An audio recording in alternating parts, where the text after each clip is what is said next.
So if you've ever seen a beautiful Milky Way panorama before and you wanted to do it yourself, I'm here to tell you that you can with a little bit of planning and execution in the field. Hey everybody, my name is Austin James Jackson. I'm a landscape photographer based here in southern Utah. And in today's video, we are talking about how to plan and execute a Milky Way panorama shoot. Now, shooting the Milky Way panorama is even more complicated than just shooting the night sky in general because you can only do it a certain time of year. Now, that time of year is in the spring. Generally speaking, March through April are the best times to do it, but technically you could probably do it about February through May.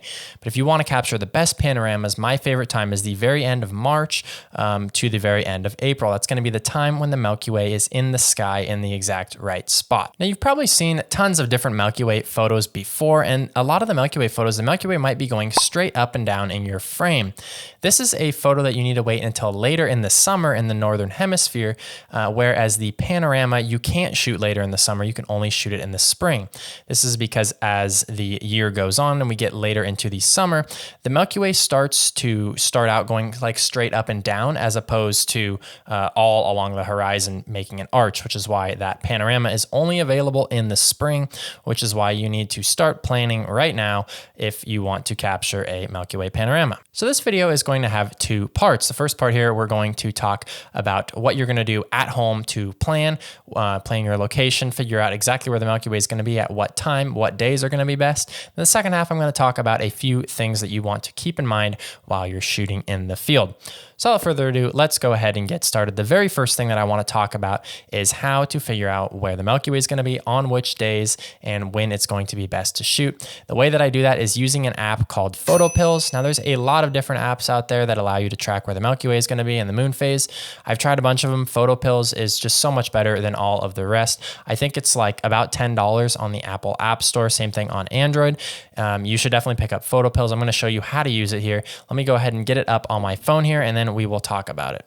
Okay, so when you load into PhotoPills, this is what it's going to look like. Now, I know there is a lot going on. I'm going to talk you through all of it.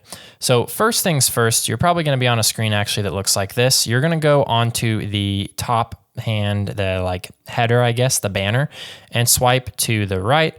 You're going to swipe until you get to the picture of the moon where it shows sun and moon phase.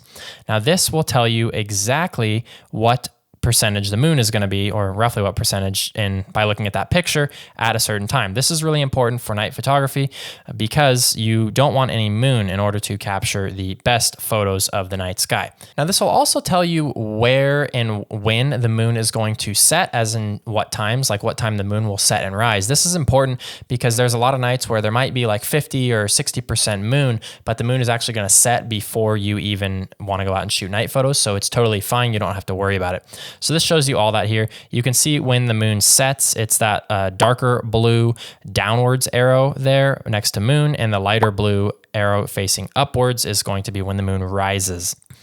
So you can see right now, if you look on the very bottom of the screen here, it says we're right now looking at Thursday, 12:27 a.m., which is 3/2, so March 2nd of this year.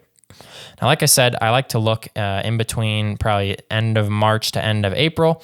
So I'm just going to swipe, and the way that you change the day, you just simply click and swipe on this little track down here. And I'm just going to keep swiping, and as I'm swiping, I'm watching the moon in the top left, and I'm just going to go around where there's a new moon, so maybe around here.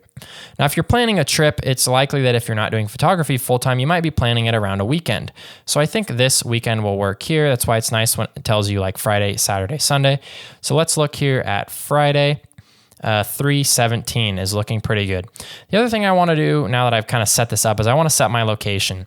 So you can go ahead and click on this little orange thing down here to bring up your marker, and you can put it wherever you want in the world. You can see we've got the whole big world here. For this example, my marker is already in Death Valley. Let's just go ahead and leave it there because why not? So let's just say we wanted to shoot the Milky Way over the Mesquite Dunes or somewhere around here. Yeah. Let's say we wanted to shoot it over the dunes. So we're going to bring our marker right here, and then we're just going to click that orange button again. It's going to drop our pen right there. That's going to tell us that that's where we're going to be shooting from. So now there's a lot of lines going on here, a lot of things to think about. The Yellow and the red line are the sunrise and sunset. Don't worry at all about those lines. The two blue lines are the moonrise and moonset. Don't worry too much about that because we are already looking at the time up on the top. And then our dots are going to be the Milky Way. And I'm going to show you how to read that here. You want to go back on this top banner and swipe over all the way to visibility GC, which means visibility for the galactic core, which is the Milky Way. This means that you can see the core, the center of the Milky Way, which is obviously the most photogenic part, as opposed to just the tail. So you can see here, it tells me that the galactic core, the center of the Milky Way, will be visible on this particular day from 2:25 a.m. to 5:28 a.m. So now I want to continue to keep swiping over. Now I'm watching the time on the bottom. You can see it's 4:12, 4:10, 4:29 a.m. right here. Now look at the dots. What the dots are is the dots show you where the Milky Way is going to be from the very end of the tail to the core. Now the large circles that you see on the right side, that is where the core is going to be, whereas the smaller circles are just the tail end of the Milky Way. So the reason why this is helpful is because let's say that, like in this example, we're just shooting it over the dunes. We don't know our composition, but let's say that we had something like a building or like a rock or something, and we wanted to know if this would be facing the right way. We could look at exactly how this Milky Way is going to rotate over the night in order to get it in the right spot. Now you can see if I swipe back here, I can still see the tail of the Milky Way at 1:57 a.m., but there's no core, there's no larger circles. So that's very important to note as well. So let's just say right here, I'm gonna go about, let's say 4:30 a.m.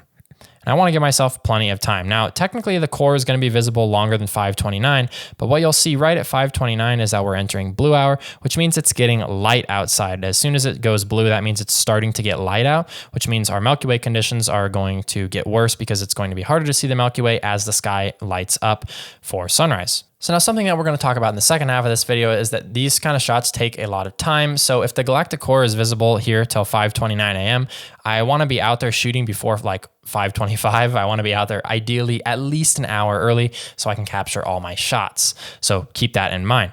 Now, like I said, you'll be able to figure out exactly where it's going to be. And let's say that this weekend didn't work for you. You could go ahead and maybe swipe to the next weekend.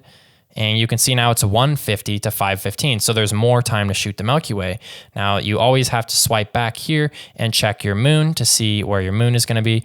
You can see right here on this particular day, the moon sets at 1:55 a.m. So even though it's 50%, the moon is going to be setting at 1:55. The Milky Way is visible all the way up until 5:12 a.m. So I could start shooting at 3 a.m. and be totally fine and not have to worry about the moon. So there's obviously a wide range of dates that are going to work good for this. You just need to figure out which one works for you. Make sure that the moon is not going to be intruding into your image. Like you can see if I swipe to like this day here, moon doesn't set till 5:37 and it's full and it rises at 5 p.m. So there's never going to be a time during that particular night where you're going to have good Milky Way viewing and shooting conditions. So that covers how to go over and how to plan your shoot in PhotoPills, but I want to talk about a few things when you're in the field that you need to keep in mind as well. So when you're out in the field, assuming that you aren't using like a fisheye lens, there's no way that you're going to be able to get this all in one shot because it's technically a panorama. So there's a couple different ways to do this. Now, the way I would recommend, the highest quality way that I always teach at my workshops, it is a little more invested, it's harder to do, but it's going to give you a lot better looking image, is to use a star tracker to shoot the sky and then take a blue hour image of your foreground and blend them together. Of course, make sure the Milky Way is actually facing the correct direction. Make sure it actually would appear in the spot that you're going to put it in, but this is going to allow you to have a highly detailed foreground as well as a Milky Way in the sky that looks great because it has been star tracked. Now, usually you'll probably be shooting 4 to 6 images for your panorama. So this would mean that on the star tracker, you would need 4 to 6 images of the foreground as well as 4 to 6 images of the sky. You would combine those together in Photoshop. Now, the other way to do this would be to stack your images in something like Starry Landscape Stacker, which I've got tons of other videos on if you want to know how to use it. The way you're going to do this is you will take the same exposure 6 to 8 times of each and every exposure. You'll stack it to reduce the noise, and then you will stitch things together as a pano just like that. You'll only need 4 to 6 shots because you're going to capture both the sky and your foreground, but you're not going to get nearly as clean of an image. But if you already know how to do this and you don't have a tracker and you don't want to buy one and learn learn how to use it, this is a really good way to do it as well. Now, when you're out there in the field shooting, it's important that you aren't out there too early and you're not out there too late.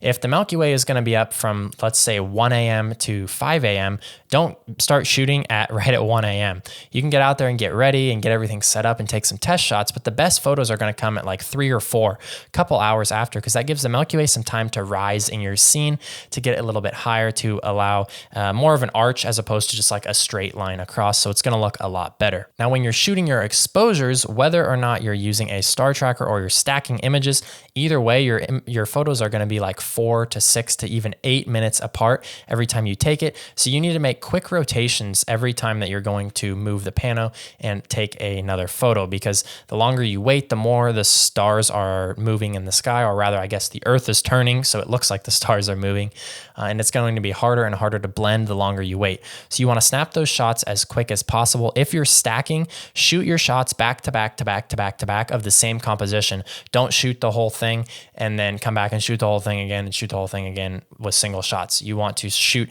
each exact shot in the panorama. So furthest right image, shoot 6 to 8 exposures, move one image to the left, shoot 6 to 8 exposures, and go from there. Now, lastly, you should definitely keep in mind that it's going to be dark and it's probably going to be cold out there. So don't forget your headlamp and your jacket. I can't even tell you how many times I've done it myself. Don't want you guys to make that mistake, of course. And of course, there's so many other things you need to know about night photography that we just won't be covering in this video. If you guys don't know how to do night photography, but you want to learn how to shoot something like this, I'd love to have you out at one of my workshops. I frequently teach night photography to my clients at my workshops. It is so much fun and it's so cool to be able to capture great images of the night sky. I'll leave a link down below where you can check out my workshops and see if there's one that will work for you. Love to have you guys out, and I'd love to teach you all this in person, how to shoot the night sky, how to plan it, and teach you a little bit more in depth if you can make it out. Thank you guys so much for following along with this video. I know it was a long one, and I know there was a ton of information here. Hopefully it's helpful for you guys. Make sure to rewatch it if you want to retain a little more information. And as always, please make sure to like and subscribe. I always appreciate you guys. Thank you so much, and we'll see you guys next time. Bye-bye.